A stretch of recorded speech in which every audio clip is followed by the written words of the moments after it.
You're live. Cool, thank you. Welcome everyone to the last meeting of our Corporate Services Cost of Living Scrutiny Board for the year. Apologies for the late start from me. We'll start with any other apologies for the meeting. So apologies have been received from Councillor Repton and Councillor Apple. Great, thank you. Late items, no late items. Item 3, declarations of interest. Anyone? No? Cool. Minutes held on last meeting, the 29th of January. Is everyone? There was a resolution 2024. Has that, just wanted confirmation whether that has gone to the leaders of the group leaders? So the letter has been signed by Councillor Patton today. Okay. Yes. Yeah, sorry. No. Good point raising that one. So yeah, that was signed and sent off. That was regarding the constitution workshops. Yeah. Right. It's drafted. It's just going to be for Councillor Patton. So yeah, we're all ready on that. Yeah, great, thank you. So item 5. Can I just check? Is it agreed? Minutes. Great. Thank you. So we'll move on to item 5, which is the winter support review with Heather. Excellent. Thanks. I was going to say I have just started this, but I will reconvene again. So my name's Heather Green, and I'm Director of Corporate Management. I'm here with my colleagues and partners just to help give you the kind of overview around the range of support that's available. So belly rubs from our floor, formal house and people drawers, and gender resolving. With this board, we usually do an update every 6 months or so. You will be aware of, I think, the fact that we have been on the journey, and actually I think the level of support that is needed is much more than just winter support. It's actually a year-round offer. So certainly what we will do is give you a flavour of that. It is ultimately about moving from the short-term actions, and interventions that we take into trying to promote more longer-term resilience. And that ultimately is the journey that we're on, and hopefully we'll come across in that presentation. But just in terms of the presentation. Yeah, I'm so sorry. I'll start it again. But I think that there's a couple of areas that we wanted to cover. The first was very much around the essentials. The essential support, of which food and water is part of that.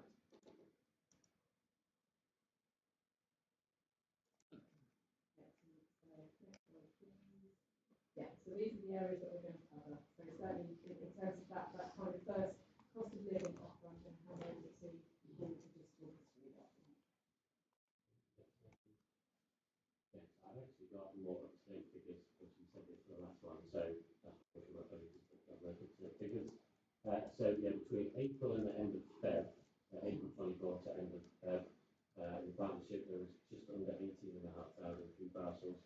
Again, this year we will be over 20,000 figure. Approximate value we worked out being 347,000 so far, of which we have physically spent £85,000 on food. We've had 5 in this level of stock. It equates to just over 220,000 meals. We supported 18,500 adults and just under 11,000 children. Up to the end of Feb. Well, I can email through the exact figures of financial year once we've added them up. I was just on Radio Derby last week because we have officially, in the last 5 years now, given away 100,000 food parcels in the last 5 years, which I was asked how I feel about that, and I said from a partnership point of view, it's a success that we've worked together to do that. But it's bittersweet because actually the fact we've given away 100,000 food parcels is not something to celebrate. In terms of that, we're highlighting December because December is always a challenging month. In the month of December alone, we gave away 2,642 food parcels and campers. The thing we do in December is we do Christmas Day and one-day campers as well. And they range from families through to some of the elderly and others who are isolated in their homes. And then we've got a Christmas dinner, and within that month alone, there was just over 21,000 meals and nearly 8,000 people that got fed in December through that. The last ward of the city where we didn't have, but it's the last 2 wards, Chellaston and Simpson, where we don't have a community offer, including food provision. Chellaston we opened in February, working on something simple, and then that will mean we have a pop-up option in one day a week where we want to announce that. So that means now every ward of the city has an emergency food support provision as well as warm welcome provision, which is a great success in terms of the partnership. Clothing, part of the winter working through the household fund. We have a partner up north called the Hitcher project. I'm not going to say where it is, but it's an aircraft hangar, a secret location, has £25 million worth of stock, much of which has been seized, and they distribute the tenth of the value. So we got 4 pallets of winter clothing for £1,000, well, just over £1,000, and purchased 250 coats as well to make sure that we could give away, winter clothing, on top of the generic clothing we give. And in addition to that, I also got 30 trays of school uniforms out of those on top of those pallets, again to keep that off the go with uniforms. The great news is we've got a new partner where we now have an emergency support around school clothing, school uniform on Babington Lane. Very central, working on a new project there, but we will be still offering the pop-up shop that we've done over the last 2 summers. So I think that's those sides. We have just launched a slight delay on the electrical furniture project, sorry, next slide, because of making sure we meet all the requirements around testing of reusing second-hand electrical items. It's a lot more complicated than I first thought it would be. But we've already had over 350 items donated within that project, given away over 170 blankets, and slow cookers at air fryers since October last year to support people. And the astonishing figure in terms of the team, as we took now by the end of Feb, 4,956 direct phone calls, which was almost 1,200 higher than the whole of last year. And we've still got maths figures to go on top of that. So it shows that the demand is still increasing, and still the biggest increase is working families who are coming through some of these multiple person working. Over the winter, we did see an increase in some of the elderly residents in the city coming through, but that wasn't a huge spike in one sense, but it was good. I think whilst we're all frustrated in one sense, kind of how it unfolded, what it did do is give credibility to a generation that usually doesn't ask for help. They felt they could ask for help, and that's been a positive in terms of some of the work that we've done. And so that is kind of okay, just how it's been going in terms of that essentials guarantee. One thing just to highlight to everybody around the food side of it is we are looking at bringing in a membership scheme to actually eradicate the concept of free food in terms of parcels, to bring in a membership fee, because people feel they want to contribute and not feel so much like a charity case that actually they purchase the food. So when I talk about membership, we're talking about something like £2 membership, which is £4, but it will give people that dignity of feeling they contributed towards the food, and also help with the sustainability of the cost.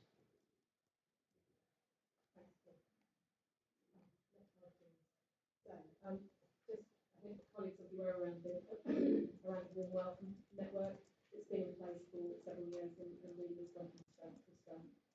There is an element of household support fund that goes into this to maintain the networks, but essentially, we do very much rely on community organisations to help maintain this warm welcome network. So, I mean, I think you can see some really impressive stats there in terms of the number of attendances. Again, I guess this is kind of tinged with the real sadness that actually people feel the need, to use the services of a warm welcome network, but ultimately it is better that people are engaging and potentially getting access to valuable help and support. So certainly since June, these things will be higher now. We've obviously reached the year end, but there will have been at least 50,000 attendances that will help our hearts since last year, which is really impressive. And that will continue to be funded as we go into HSS. So I'll hand over to Danny in terms of wider benefit and welfare support. So this slide is just bringing attention to the internal mechanisms for additional support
along in 2018, we're now receiving £2.1 million in financial awards. So that's all the work that we can quantify into the data of financial awards.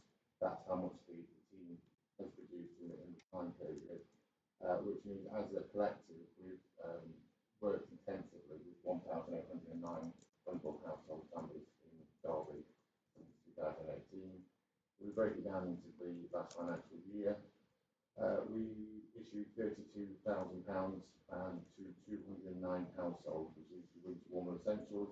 That's a small grant that comes as part of the HSF funding, and that's where we're not doing hopes, because we're not going to obviously duplicate what's already out there, but that's for £50 grants per child per household that's within that vulnerable household we're supporting.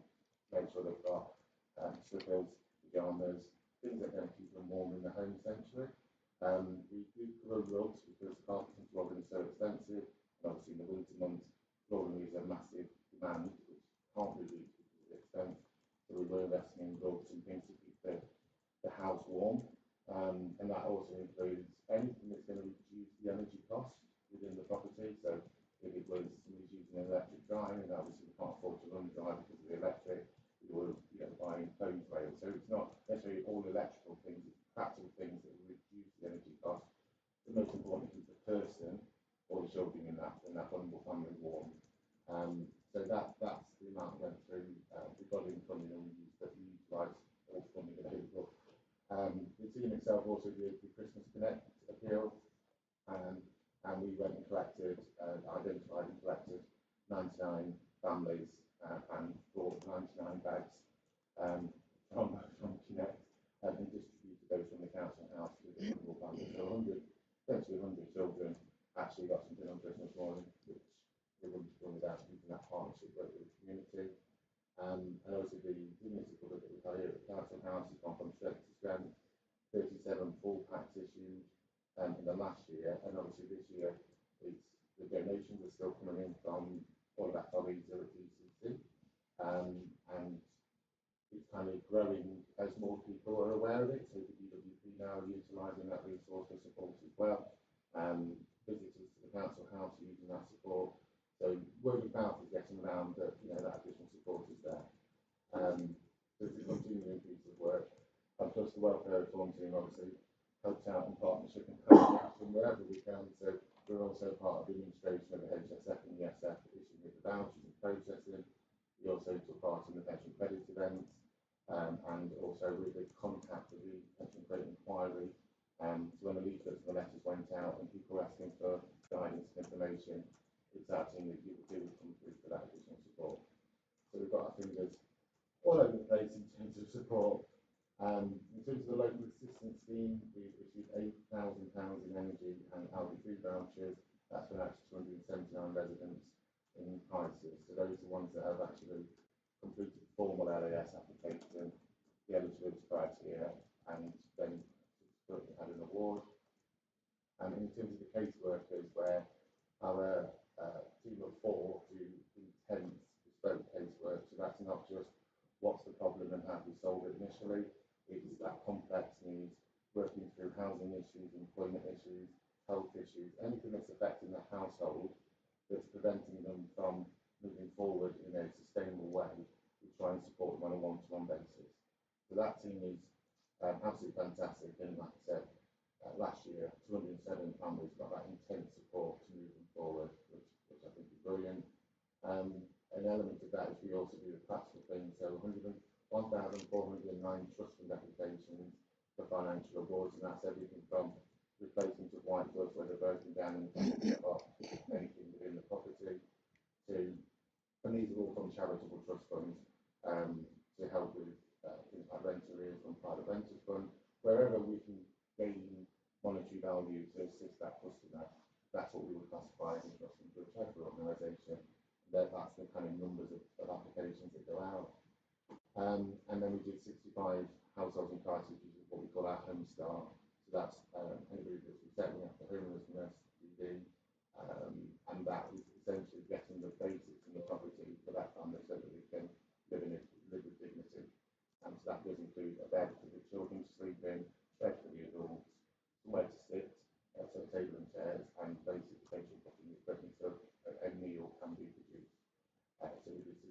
those last year.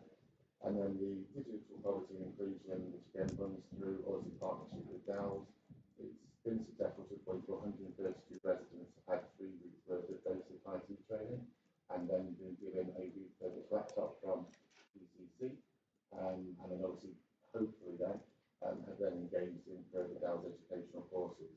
And because of the success of that, we're now launching to expand that, because there's going to be some more laptops coming through. So there's conversations going on at the moment in terms of how to utilise those best and target those best areas at the moment with training and provision. And so that's an ongoing piece at the moment. Excellent. So next slide, please. Another element of support that Dan mentioned is household support funds. Now, Heather Corley from Delivery Learning Service, who administers this, I can't give the details, but what we do have is the kind of the latest stats. We have tried to target this funding, to the most vulnerable, and we've used a variety of means to help us do that. The main elements of it are vouchers to preschool pupils and their families. Now the figures there have gone up, so you can see. So from the first, I guess a few years ago when HSF first came out, there were approximately 1,300 preschool pupils. Now that has increased to over 600,000. Now that I think is partly reflecting the challenging context we're in.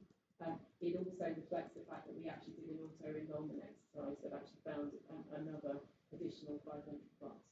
So actually we've really proactively tried to make sure that all of the relevant families who are eligible for this are receiving. So certainly the preschool meals element is a really significant part of it, and as you can see over the years has been funded during school holidays since last April. There is also online food voucher funds that people can apply for, and again you can see there's nearly 800,000 in food vouchers being issued. There are also energy support vouchers as well. So again, you can see there's 3,500 energy vouchers that have been issued. Next slide, please. There is also an element of essential funds, certainly the market fund, which I've mentioned, that I think HSF is a really critical part of funding. And then there is wider support, and actually this year, because each year Heather has very much tried to innovate and look at different ways of targeting, and certainly what we felt was in light of the changes around winter fuel allowance, some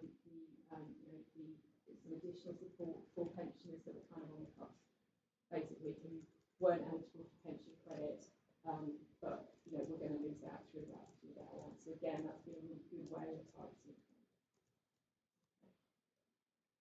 Next slide, please.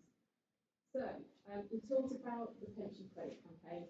This was a really significant part of last autumn. We put an awful lot of effort into this. So as you can see there, I think some of the stats that we had, and we sent out emails and letters and tried to contact a number of pensioners across the city that we believe were likely to be eligible. That was underpinned by a really good communication campaign, and we really put the message out, as did other agencies, because I think we were just really concerned about the potential impact here. So there's a variety of pension events that were run, including really successful one in the council house. And actually what it did do was really kind of open up, I think, the breadth of support that actually is available for pensioners, and partners very much supported us with that event, which was then replicated in different wards. So overall, it was a really positive campaign, and I think what it has done is just provided, it's opened people's eyes about actually what is available. So what we were able to do also is we have basically we have implemented what's called the low income family tracking tool. So for kind of a number of local areas, and certainly Andy and I kind of saw this demoed at a conference. This is basically a way of targeting your basically any interventions from a poverty and a cost of living support. What it does is brings together data from a variety of different sources. So, for example, it certainly contains our resident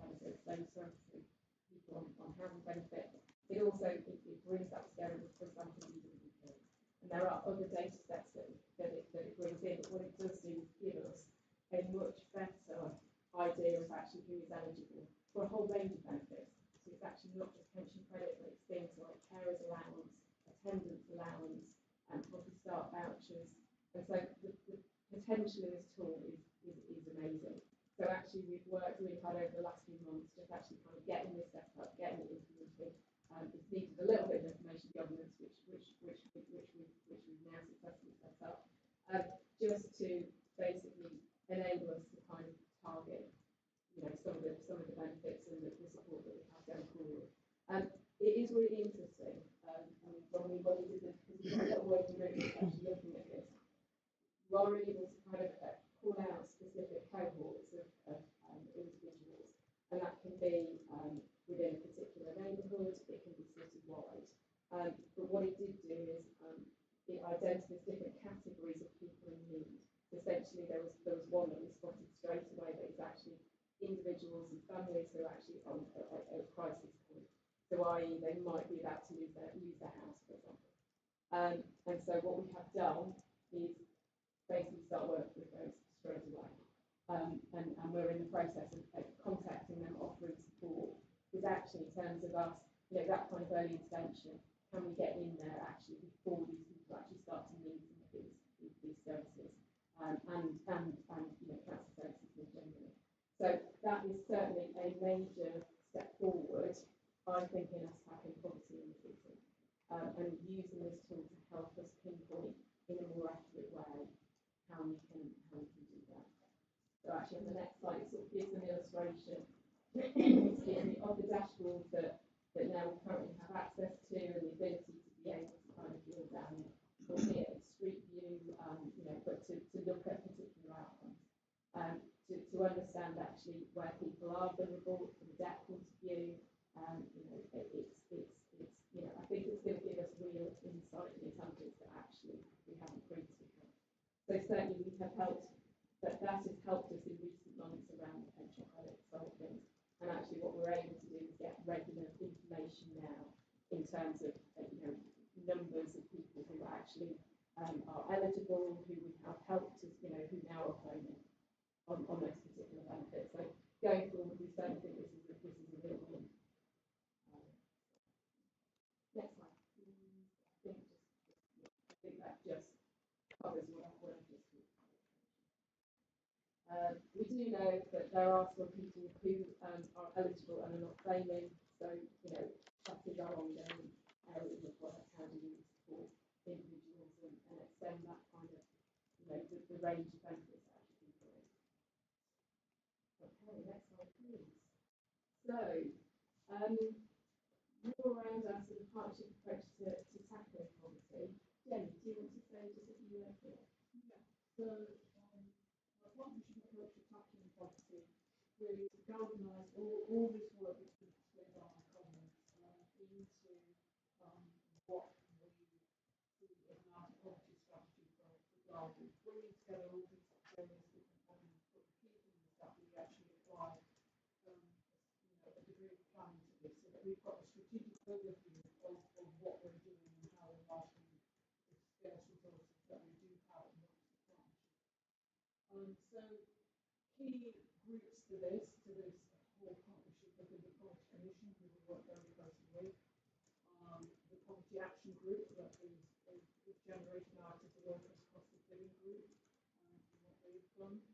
And underpinning that, we've taken on board obviously the socio-economic duty, as well as the child experience, and that all. So we've been doing a lot of really good work that needs to be documented in the strategy, but also we need to apply a significant level of planning. So we're going to be drafting, we are in the middle of drafting a 3-year strategy that will identify key issues that are affecting the city. You won't be surprised that child poverty is obviously one of them. It's a major issue. We have 2 child poverty summits, one in 2023 and one at the end of 2024, so 2 in 2024, that looked at the impact of child poverty in the city and what we could do about that. And then we've got other key areas, other core areas such as housing, financial inclusion. Lots of people are in debt, for getting people into work and getting them to stay in work. I think is really important. And obviously looking at health and skills, issues that have been worse off this year, by COVID and the cost of living crisis. So the first 3 years of the strategy will focus on these 5 key areas, and bring the partners together to work on developing those. We've got a number of key kind of meetings planned. 15th of May, a really important one where the Policy Commission and the Action Group will be coming together and looking at how we really start looking at the action plan for the city and going forward with that. A really important element of that is that the Policy Commission are working with Resolve Quality, which is a national organisation that's supporting many local authorities to draft quality strategies, and they're going to be supporting the Policy Commission and us to look at how we can really develop a very relevant action plan for the city going forward. So we're really pleased about that and looking forward to that. So as you can see, the anti-poverty strategy, we don't want it to be a static document by no means. We want it to be a document that is live and is informed and engages with people of Derby. We've got a number of engagement events lined up on next 7th. Vanessa Boo from the Derby People's Assembly and consulting with a number of community organisations and residents about what they would like to see with the strategy. And that is the way that we're going to take the strategy forward. It will just not be a document that sits on a shelf. It will be a document that will be continually informed and updated by people using somebody from a particular partnership that sits around the table to implement the strategy. So next step. Next slide. So I think this just brings it back around to, I guess, what I was saying at the start, that ultimately what we're trying to achieve here is longer term resilience and inclusion. And actually the way to do that is through policy strategy, it is ultimately through working with our communities, whether that be through the Derby Inequalities Partnership, a wider alliances, key organisations like Food for Thought, but ultimately the Poverty Commission and the Poverty Action Group are the route to try and to do that. So ultimately, I think that was everything you wanted to present. So next slide, I think this is questions.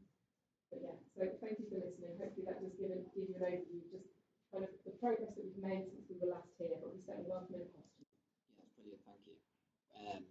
The slides just reiterate like how much good work is going on around the city, how many schemes there are that are currently running, and it's kind of, it's bittersweet or tinged with sadness, but at the same time the numbers behind it are a credit to the team and everyone involved. So yeah, it was really good to see some of the work that was going on. And I'll start by opening it up to any questions from anyone.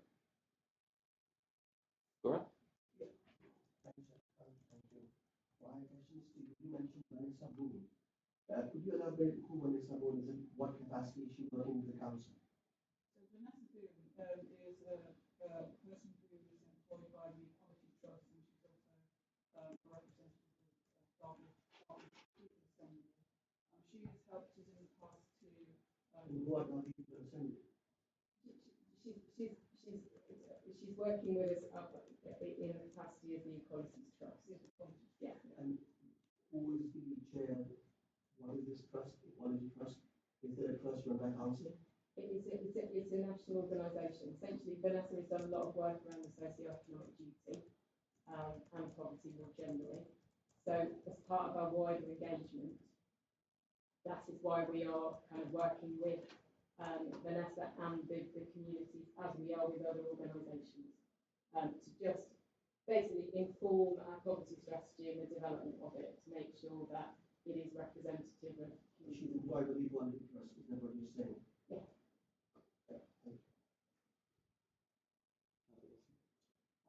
Thank you everybody for the presentation. It was a lot to take in. There's a lot there. To be honest, it's difficult to present everything into, I don't know, 20, 25 minutes. No,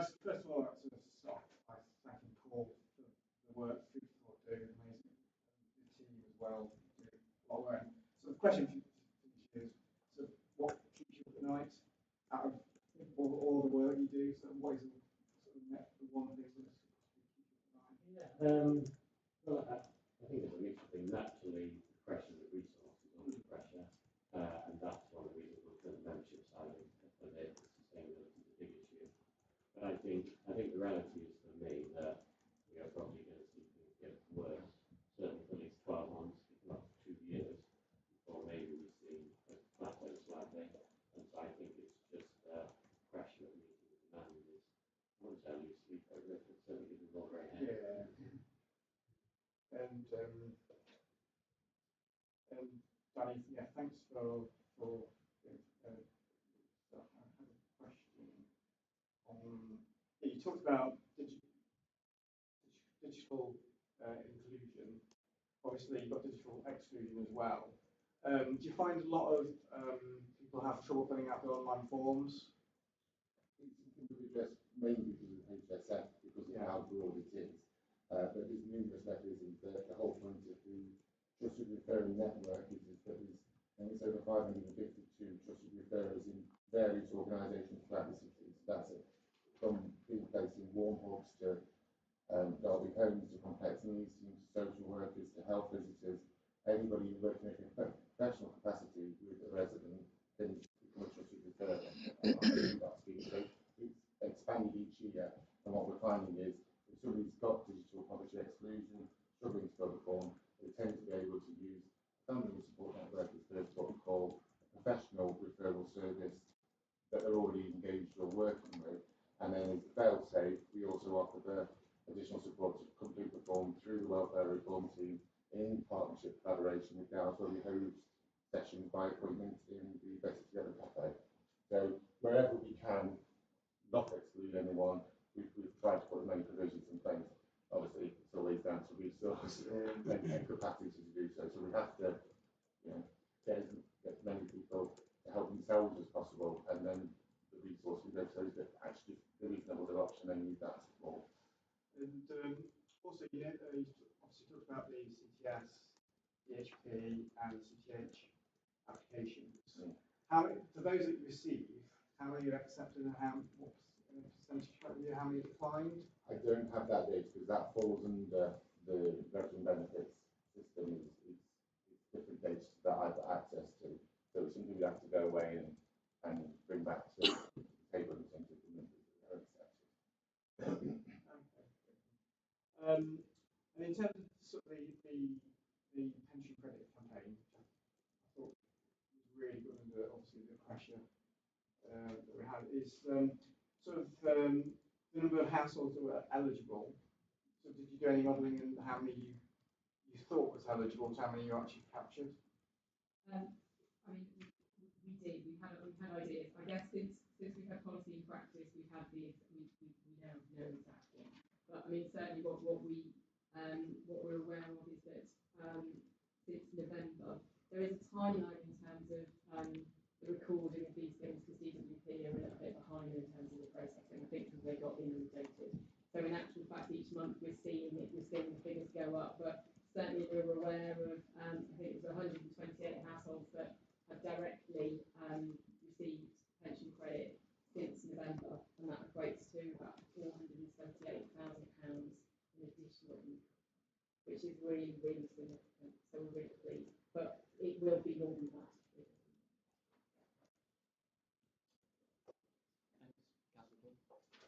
Thank you very much for the presentation. Let's see all the different types of work that's going on.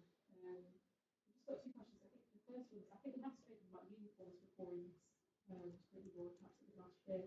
But obviously in the news this week, they're sort of putting limits on schools now, on exactly is that they have to kind of reduce the number of branded items. And obviously, supermarket brands, it allows people to shop around and get a good price, whereas the branded ones are, just with the school logo and the same jumper as something social prices. So how do you see that impacting the kind of work that's going on with you? Do you think it might make things easier in what you have to do? I think it will. I mean, personally, I think all branded uniforms should be banned. Certainly, we can't really buy from all flex. It should be more accessible. But certainly, it will help. But I think the beauty of having a key partner at the city centre that we work with around the uniform, as well as how we can source and get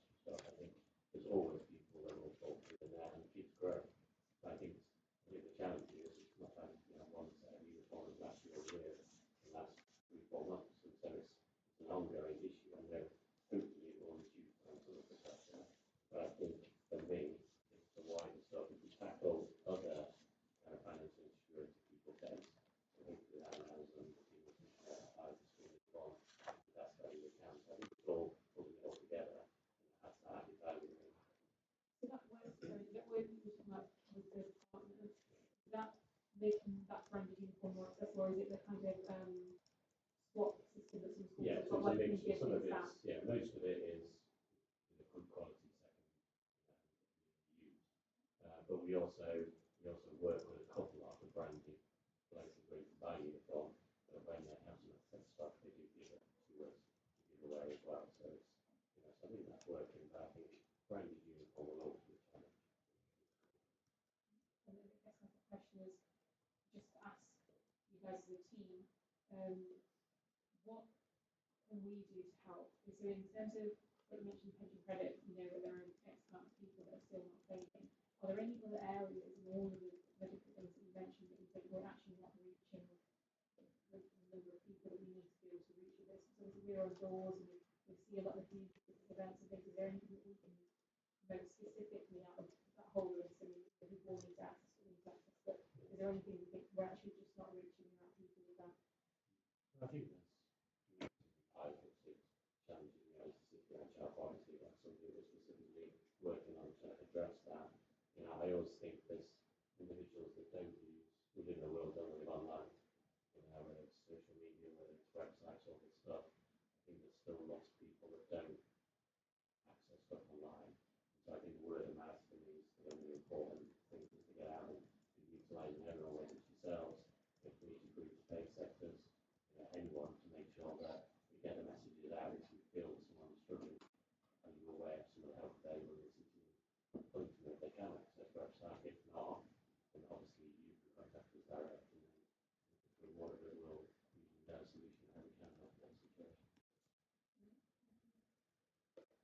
Yeah, just to follow on the raising awareness point, and in particular, Daniel, when you were running through your slides on welfare reforms, about access to benefits, things like that, you sit there and you think there is actually a lot available. I'm sure there's a lot of people out there who don't quite realise that support is there for them. So just following up on that and the mention of the LFT tool, which kind of fell under the pension credit campaign, but is that tool, because that sounds really exciting, and the way that we were going to be able to identify new people, as you've already said, is that tool going to be able to be applied to, say, all aspects of the support that we've just run through on the slide and on the slides to help identify people who might be eligible for these schemes? Yeah. Although it's doing it in a prioritised way, just so that people might do everything all at once. But essentially, where what the priorities that we deem for LIFT, as it's called.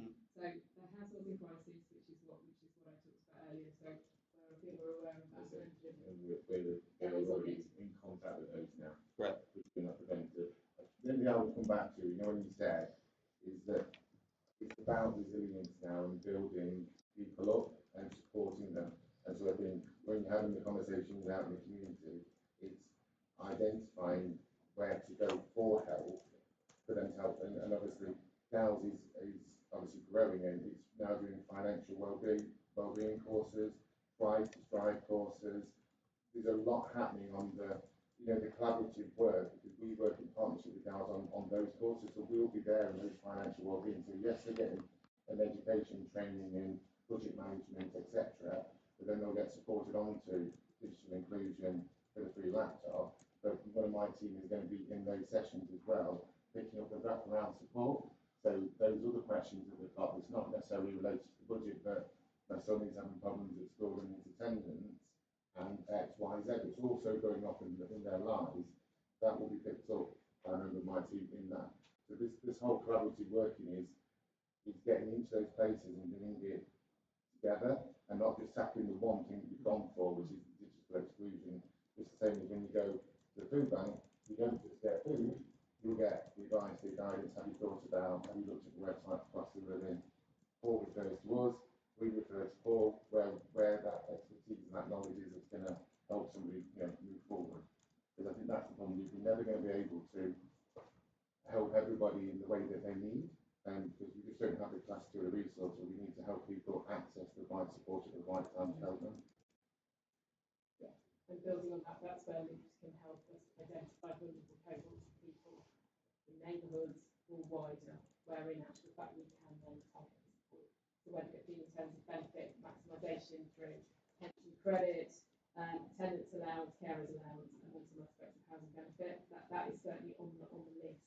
But I think more fundamentally, it's about it is about, targeting those individuals to see what else we can support, whether it be when they're at risk of losing their house. They're kind of, we know numbers in temporary accommodation are really high. So actually, it's how do we try and prevent that.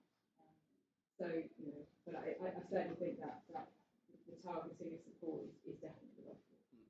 Yeah, that sounds like a great talk. Was it well received at the conference? Are we as a council, is that quite a unique thing for a council to be bringing in at the moment, or are others doing it? It is, I think, initially when we expressed an interest, I think there probably weren't many. I think there are more councils that now, have joined, but we certainly think it's a really powerful tool. Definitely, it's sort of enabled us to overcome some of the barriers that we had previously around information governance. To be able to kind of, access in a controlled way, some of the DWP information to just inform, who is claiming benefit, for example, is really great. Big step forward. But it's the fact we can do that on a wider basis, and particularly, thinking about it from an adult social care perspective as well. There's probably ways and means that we can use some of the information to help us, really prevent people, escalating into difficulty.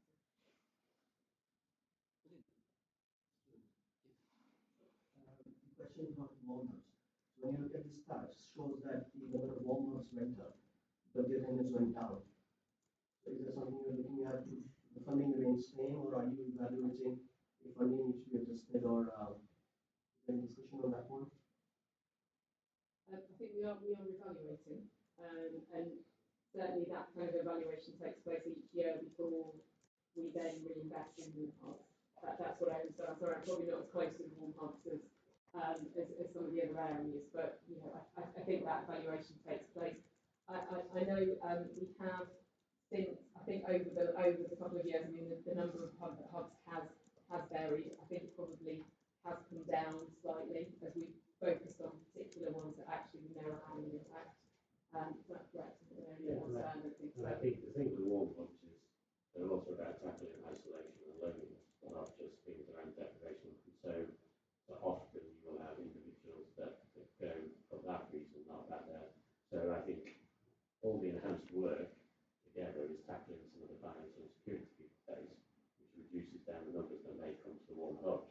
And actually those that we really want to come to the warm hubs as well, those that are facing that isolation and could become a risk in the future if they're not engaging. So I think that's always that, and we've looked at altering. So we've been discussing that in specific young people focused warm hubs. We recognise resource and services for young people has gone down a lot over the years, and actually if we create those environments where young people go somewhere safe, especially in the winter months, that's really important thing. So we're always changing it, which sometimes can hide some things a little slow to build sometimes, and that can affect them. Thank you. Well, yeah, thank you all for coming tonight, and thanks for all the work you've been doing in the city. It's really appreciated. So thanks for the update. We'll move on to the next item, which is item 6, single front door project and complaints, which is thank you. Yeah, which is Andy and Annabelle. Yes, thank you very much. Should we wait till the presentation comes out? Oh yes, yeah, just putting the lights on. That's okay. Who's light? Share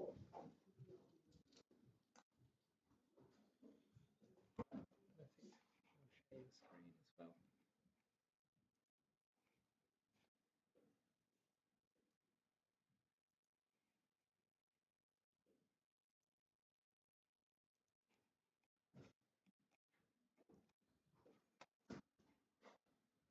There we go. Okey-doke. So, I'm standing with Jane Witherone today, head of service. She's not available to attend, so she has to deliver this presentation. This is my first scrutiny board meeting ever, so bear with me. It's been very interesting so far. This evening, I'm going to share with you an update on the single front door project and our work around complaints. So it's split into two parts, the presentation. I'll firstly talk about how Derby Direct, the council's customer service centre, is structured. I'll share developments we've achieved so far and what we're aiming to achieve in the future, especially around the single front door, and then provide an update on complaints and that process. I'm still on this slide, okay. So, Derby Direct, the Council's customer service call centre, falls into 3 areas, which are listed there. The front of house team, which is based downstairs in reception, and then we've got 2 telephony teams. The front of house team continues to provide vital support to residents on a face-to-face basis, particularly those who are vulnerable, who have complex needs or may not communicate well or have no access to digital services. We're seeing an increase in the complexity of enquiries, and unfortunately we're also seeing more aggressive presentations. They seem to be on the increase. We are updating our policies and procedures in relation to those and learn from any incidents that occur, so we're making sure we're learning and we're putting further kind of measures in place. So the front of house team provides digital assistance at the self-service PC. So it's very much a let me try and assist you to access that service and help people, so teaching at the same time. They provide access to the public telephones. They will offer signposting to other services and organisations. Current footfall is around 700 people per day to the front of house service, so it's very, very busy downstairs. Moving on to the transactional telephony team, they handle a diverse range of transactional and complex calls, offering multiple access routes through phone, email and online. They deal with the services they deal with aren't limited to, but they report requests for bins, parking permits, pest control, issues on our streets and roads, stray dogs, antisocial behaviour, and basically any first call to Derby City Council. They're wild and wonderful what we get asked. Moving on to the telephony adult social care team, they play an essential role in starting off what we call a good conversation with those seeking information and advice about social care support. So the good conversation focuses on what a person can do for themselves, and will in around 50% of contacts signpost the customer to independent providers of services, equipment and support. Through this telephony team, the call advisors will assess and provide low-level equipment, lightening the workload for other already busy locality teams, and they act as a preventative front door service, so providing the advice and guidance that will keep somebody safe in their own home longer. The adult social care team telephony team also now acts as the first point of contact for the mental health team, so it's building on the single front door offer that we have. So a customer rings the one number and can access the different areas of advice. So next slide, please. So here we'll talk more about the customer management through the single front door. So since we launched Darcy, our digital helper, it has dealt with over 1.8 million customer questions, 820,000 phone contacts, 86,000 web queries, and currently the deflection rate is 44%, which is significantly exceeds the target that was set at 20%.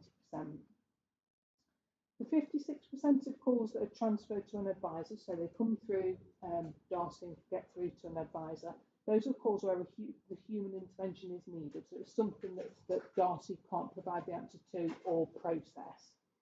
So interestingly though, over 85% of those residents using smartphones, so can access the web services, but want to talk to potentially a human at the end of the phone to clarify their advice or to process something.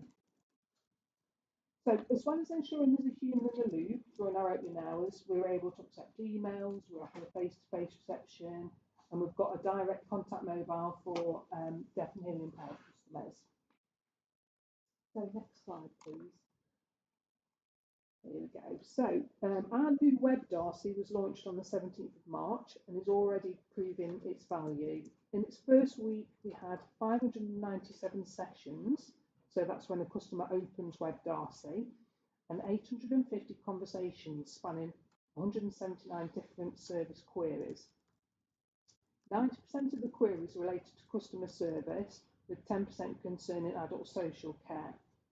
78% of the customer feedback was positive, and 4% of all interactions have been in a language other than English, thanks to Darcy's multi-language capability.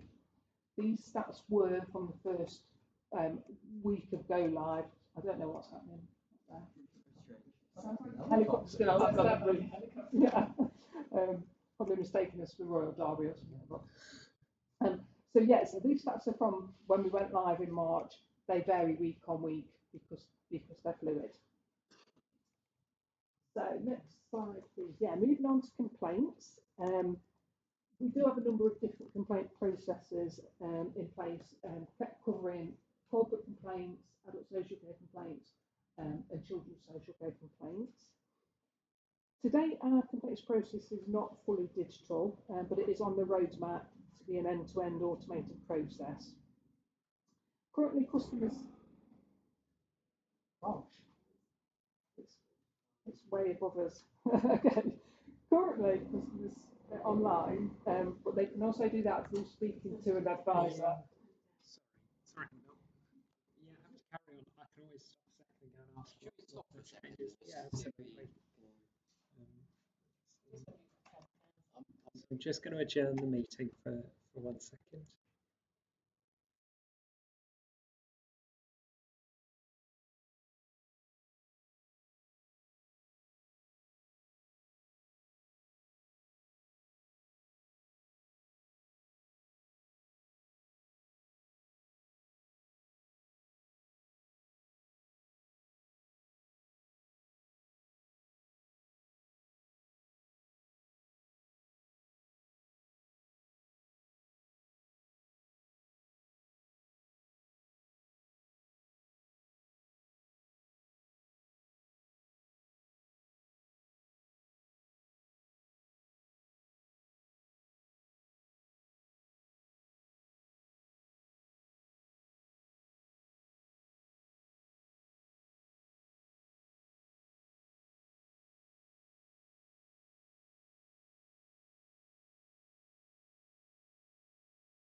live? Yeah, back live. Brilliant. Annabelle, if you're okay to pick up Lovely, those yeah. up, thank you. So, I've got to the point where I was talking about customers can submit a complaint online, and they can also do it by speaking to an advisor, so over the phone, or in front of house, or anybody can accept a complaint on behalf of the customer. Once we do that, we do put it online for the customer, and that creates a case and a reference number. The case is then allocated by a member of the Derby Direct team to the correct service area, and that service area will then take hold of that complaint, appoint an investigating officer, investigate the complaint, and then respond to the customer. The case is then updated with the outcome through Derby Direct again, and we try to capture any learning from the complaints at that point. There is a great deal of human intervention required in the process and managing the complaints. This in itself does allow for gaps and errors, which we are aware of, and we need a better process to be able to be more confident that those errors don't continue. So by automating an end-to-end process, we're hoping to reduce this and ensure we can capture and learn from the outcomes of complaints. Arguably, complaints data provides us one of the greatest sets of customer insights that we can actually draw from. And where customers is dissatisfied, that is very interesting information and data we need to learn from. So next slide, please. This one, very colourful, just gives us an overview of complaint cases by directorate so far this year. You can see the volume varies by service. Community in place 43%, corporate resources 28%, and people services combined 29%. Next slide, please. This is the complaints response time. So the target for a stage 1 response in the main, other than children's services, is 10 working days. It's 20 working days for children's services because they've got a different statutory regulation to follow. So we aim to respond to all complaints within 10 working days. Performance here is monitored, and again, a managing system would really assist and help with that. Continuing to push for timely and high quality responses, because there's no point sending something out on time if it doesn't meet the response adequate for the actual complaint. Next slide, please. And this is an incredibly busy slide. Down the wrong way round. But this slide drills down to corporate services cases that we've received within corporate services, drilled down by area. I will read a few of them out for you because you can't really see it on there. The main areas are, no surprise, council tax, customer services, send, waste management. So waste management was the highest with 240 complaints. Send were 169 complaints. Council tax 161 and customer management 101. So it kind of just puts that into some narrative for you. Next slide, please. So we've drilled down to understand the root causes of the complaints within the corporate services section to help us, and we do that to address recurring issues and drive service improvements. The breakdown helps us inform targeted training and any systems change required. This is an area, again, we need to improve on, and the regulations from the local government and social care ombudsman kind of stipulate how local authorities should manage their complaints, and that would very much support us working with that and doing that process. So next slide is just a little bit of information on complaints about the digital helper. Not because I'm picking out one area specifically, but we know people are very vocal about AI and Darcy, but the actual number of formal complaints is very, very low. So in the past 12 months, we've received 1,040 complaints, and just 14 of those were about Darcy, so 1.35% of all complaints. But put that into perspective, Darcy's handled over 1.8 million questions, so it comparatively very small. Next slide, please. And this is looking about what's next within customer management. So we are very close and are preparing for the launch of the new version of Phone Darcy, which we've been calling Super Darcy. This is going to encompass almost all council services and offer in-depth, detailed responses to questions that previously only an advisor could handle. The new version will also include language translations to further widen accessibility. We'll be introducing skills, which are the doing elements that again up to now only our advisors could deal with. So that would mean Darcy will be able to process requests about missed bins or order bins, about parking permits, about blue badges, for example. Internally, alongside this, we're launching our digital assistant, Perry GPT. So this is internal for council employees to use. And this will support our teams to increase efficiency and productivity, and that's due to be launched early June. Having tested that, it's incredible, in my opinion. We're also working towards the launch of an inbox management tool, and that should take a lot of the heavy lifting out of the organising the busiest email inboxes, so automating putting them into the right areas. So that means we can focus on dealing with those that we really need to spend more time on. And we're also launching proactive messaging and reminders to improve council tax and business rates collection, and that's later in the year. So the aim is to increase digital deflection rate to 60% while continuing to offer traditional channels for those who need them. Next slide, please. Looking at the future of complaints, we really would like a fully automated end-to-end process that captures all feedback, including compliments and comments, as well as complaints, because we need to capture the good, what people are dissatisfied about, and formal complaints. This will improve our insight into customer perceptions, streamline case handling, and align with the new local government housing ombudsman complaint handling code. It strongly recommends that organisations have dedicated complaint management team in place to support their evolution. Thank you for your time. I hope it's given you a sense of progress that we've made and will continue to, from embracing innovation and maintaining a compassionate and accessible service for our customers. I'm happy to take any questions, aided by Andy. Andy loves an appearance at this committee. Always delighted.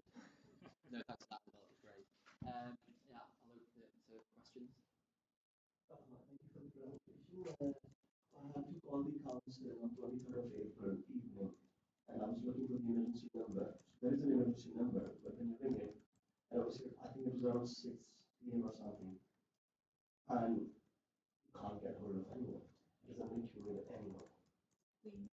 My understanding is the out-of-hours services are Careline or CareLink, so it would be. But the website, if you Google it and you go to the website, the emergency number comes as 1332778. Even that's the number to come up with. You can Google it now as the emergency number for Derby City Council, and that's the number that comes. I know it's CareLink, but then it doesn't come up as a CareLink in the first instance. So maybe that's something you can look into. Yeah. Because if it's coming as an emergency number, it's not working as an emergency number, then there's no point having it as an emergency number. So I'm looking into that. Yeah. Thanks for the presentation. You talked about currently 700 people per day present themselves. Give us a bit of context. Has that gone up? Has that gone down? It varies per day of the week, to be fair. But sometimes we've got 1,000, sometimes we've got 500. It's roughly static, to be fair. So if you like go like a year back, is it still around about the same then, or? I would say we're probably slightly increased because I worked for Derby Homes for many years. They've closed a lot of their offices, so lots of Derby Homes customers come here. So you could say it's increasing because we're processing their customers as well. Would be my honest answer. In general terms, it's since COVID, it's remained significantly low. But as Annabelle says, because more of the customers from the first sites coming here, it's higher in numbers as a council house, but as a percentage of the population, it's remained significantly lower for COVID. Yes. In terms of sort of phone Darcy and web Darcy, I know because obviously you talked about complaints that you receive formally through by sort of either by phone or by the web version. Obviously on Darcy, on both versions of Darcy, you've got the feedback, haven't you? Because obviously it'd be interesting to see what the stats are for that feedback, because I know obviously in the web version you can say, was this article or this response good, yes or no. I'm guessing that is recorded. And I'm guessing on the phone one where you say at the end where it says, was this helpful, you go yes, no. I'm guessing that response is recorded as well. So do you do any analysis of that? And So currently, if somebody wants to do a formal complaint through Phone Darcy, my understanding is it will put you through to an advisor rather than the thumbs up, thumbs down. But going to Super Darcy, that's where it should be able to take all those details and process that for you. So that may be more information that we get down that line. Do you have any different understanding of that? Yes, the web Darcy that's in place currently is the new generative AI enabled. People refer to it as its project name as Super Darcy. So it's a significant step forward to the original Darcy. It can actually it can understand vastly more things, and I don't know the members have tried it out, but it's extremely difficult to catch out or get it to not understand it and consistently give solutions. And as Annabelle touched on in the presentation, that's getting about 78% positive feedback, and the feedback that isn't positive is almost certainly where it hasn't been able to answer the question, and therefore they will then make a phone call or explore a different channel. The telephone Darcy is still the original version, which uses conversational AI, and although it's been vastly improved and we took a lot of learning from that, we know that it's significantly less good at understanding literally every way you can ask for something. In around 3 weeks time, the 19th of May, the voice version of the Super Darcy platform will be launched, and this has been extensively tested, just like the web one has, with representative groups across the community, internal test teams, and again, building on the success of the web, it is extremely difficult to catch out, and we can imply from the success of the web that what the uplift in performance of the voice Darcy will be. That one, the new one, will then come with a similar ability to say, was that successful? Yes. Was that unsuccessful? No. And then if it's a no, collect more data on what the problem was. As we move into the phase 2 of the AI program, much more of the online processes will be able to be orchestrated by both voice and web Darcy. So it will be even more inclusive, because someone who prefers the phone will be able to explain what they need to do, and Darcy will actually do it for them. It will fill the form in for them. It will assist them. It will give them vastly more tailored advice to what they need. But just like all the others, we'll continue to have a regime where we learn from the success or otherwise, and continually improve that. But the improvement will be much more rapid, quicker turnaround, because it uses generative AI. As long as the information is on the website or contained within one of our policies or within one of our service descriptions, Darcy isn't just reeling off an set answer to a question. It intelligently understands what you need and goes and finds you the solution to the problem. So as soon as it's launched, please use it. You will see a massive leap forward in its capability. So so that informal feedback is looked at. Absolutely. And we don't just rely on feedback. We have a regime that's two-pronged, where we look at the success of all the transactions and where that outcome of that transaction hasn't been as good as it can be, improve that, but that's going to be superseded and be more automatic by the new Super Darcy, or the actual AI itself learns based on success and based on feedback and recommends improvements to itself, all with safety barriers and security protections wrapped around it, so it doesn't do anything out of the control of the council. One more question. Sorry. It's probably more for you, Andy, and it's to do with My Derby, actually, because obviously that can generate complaints if things aren't responded to. I'm just wondering if somebody logs something on my, because I've had a resident actually come to me recently saying that they logged an issue with My Derby and they didn't get a response at all after months, so I've escalated it now. Is that looked at if people don't respond, if the service line doesn't actually do a response within a certain time, is that flagged up anywhere, or? It is monitored and there's reminders and escalations. Okay. Absolutely. I mean, I think as Annabelle touched on, there are always instances where something falls through the cracks. Like sometimes it's user error that you know they've accidentally not pressed submit to enter the thing. They may think they have, but they haven't, or it may be closed when it's not been the issue been fully resolved, and as you just mentioned, Councillor, it gets escalated, and then we have to chase that up. But as we move forward, that will become more and more AI enabled, so it's less likely that things can fall through to any cracks.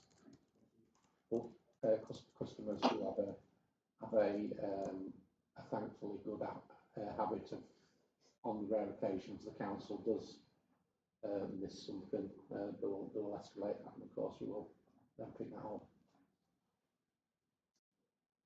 Just on the point around councillors and us dealing with casework or complaints that come in, because not all casework is a complaint, but often sometimes it is, and we, you know, whether we use the portal or we escalate it via email or other means. Obviously, a lot what was covered in the presentation is about single front door and Darcy and web and phone complaints. Do these numbers, do they include complaints that we escalate as councillors? Do they include numbers that come through the council portal on, you know, specific issues? Are they accounted in some of the numbers that are in this presentation?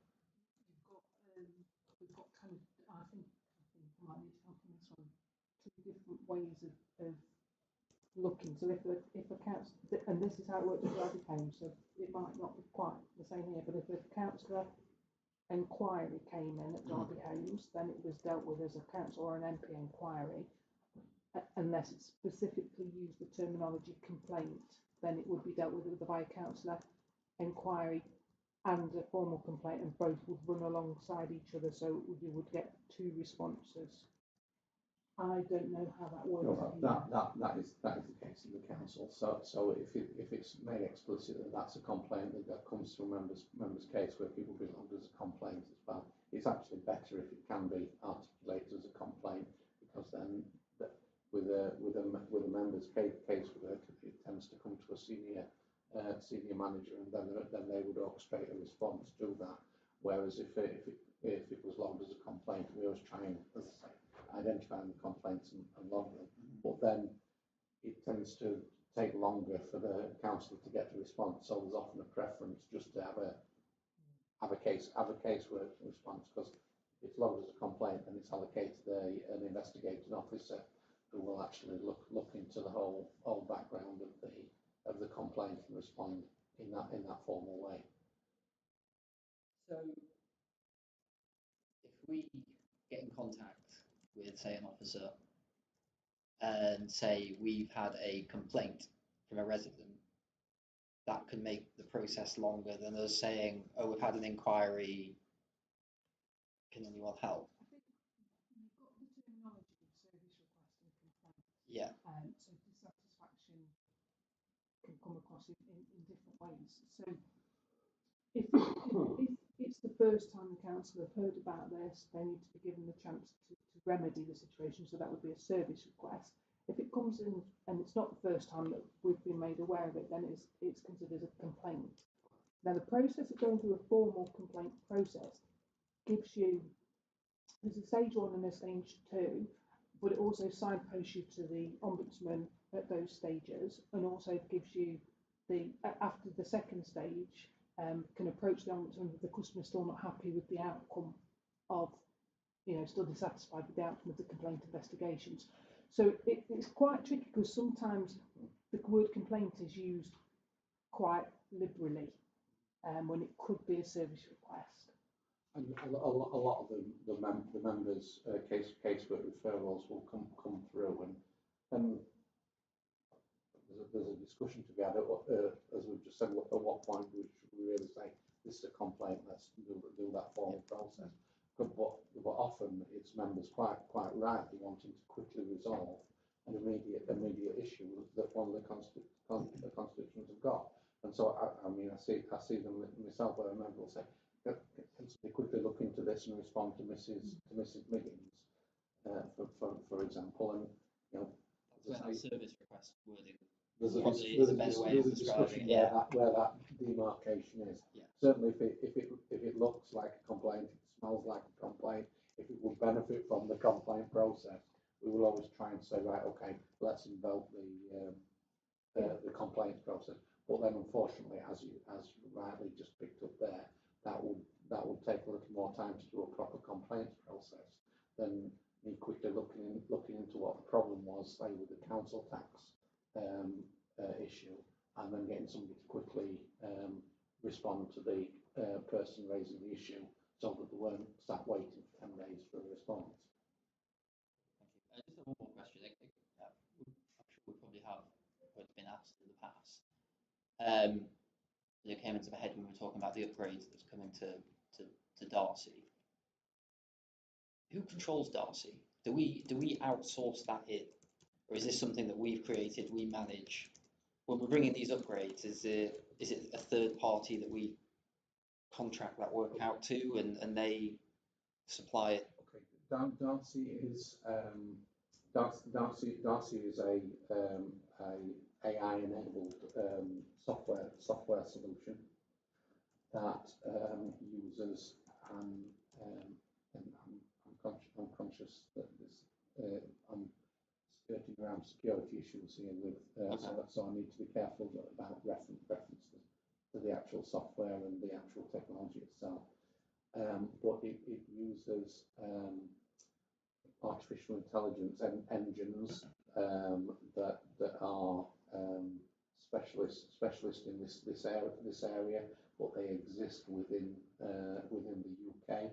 They exist within secure environments, such that the council's data and the public data that's being used on it is always contained within the council.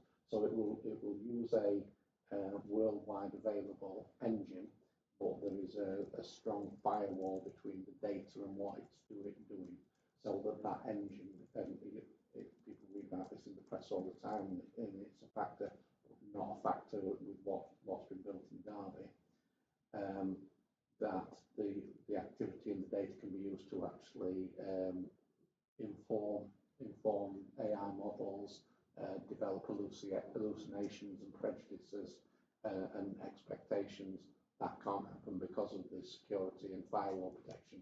And that's what the AI that's been built within Derby in partnership with the AI partner does. It's a secure, specific for delivering public services in a safe way, but all the benefits of using the AI engines.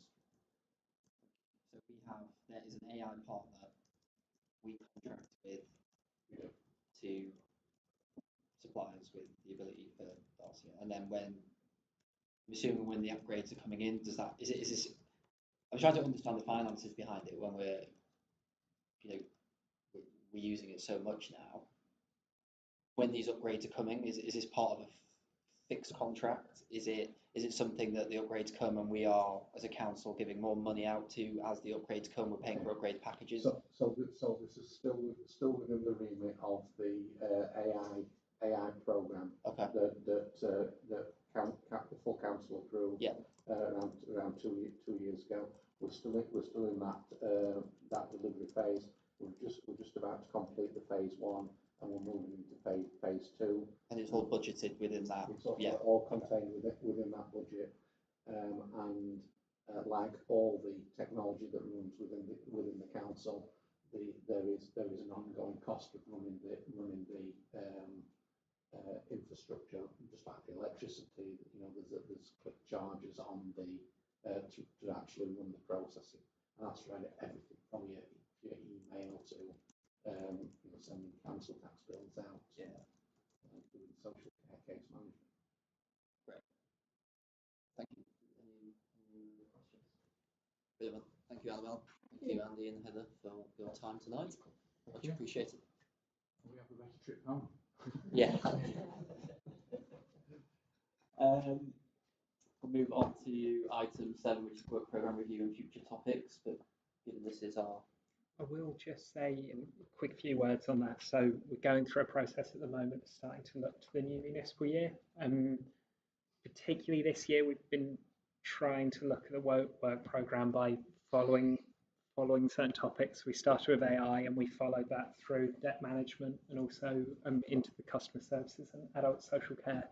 We also had a kind of thread through cost of living. I guess moving into scrutiny next municipal year, we're really going to push that there's kind of the committees think about the strategy they want to take with work programming, that there's good reasons for what they're wanting to look at, and thinking about prioritisation. So why is it that this particular issue we want to follow through? What is it that matters to us about that? And it's kind of trying to have that conversation with officers as well. I guess the point I'd like to kind of get your views on at this point is whether there's anything from this year that you feel has really hit, that you feel has been really important and you'd like to continue following through, and also any wider comments about work programming and how we can make that more effective for the scrutiny board. thoughts? I mean, for me, with this scrutiny, it wasn't always the cost of living scrutiny board, but that's now in the name, and we do regular updates on that. Always seem like something that should be coming before the board. Andy's probably getting bored of getting called back here, but I think the customer engagement management and the AI side of it, because it's certainly on the AI, it is an ongoing program, and there's still. I know that was in good humour, but no one at board would come in here. No. Delighted to update members and receive feedback. Thank you. So, and I know that probably over the last year or so we've had those as regular updates. So, but I think there's worth in that, because there are pieces of work that are always ongoing and developing. But yeah, if no one's got any specific thoughts at the moment, I mean, we can take it away. We are still all members of the committee until the annual council 21st. AGM 21st. So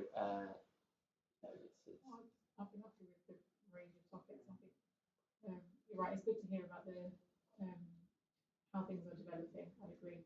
We need to learn about how this AI stuff is changing, how the customer stuff is changing. And it's good to get updates on the cost of living. That's really useful to see what's happening around the city. I think that I found those two things are most useful throughout the year. Yeah, I think I suppose just have another look at the remit of the committee and just see if there's any areas that we haven't touched upon, just to flag those up. Yeah, definitely, that's something that I can take away. Maybe we can have a discussion around what other areas that we perhaps haven't touched on, and we can share those around and get members' thoughts. Thank you. Thank you. And item 8, final item date for the next meeting, of which there isn't one. Not at the moment. Not at the moment. That will be confirmed at annual council when we'll agree them. Great. So just thank all members for their contributions this year, and officers as well. Thank you for your time as always. And we'll close the meeting.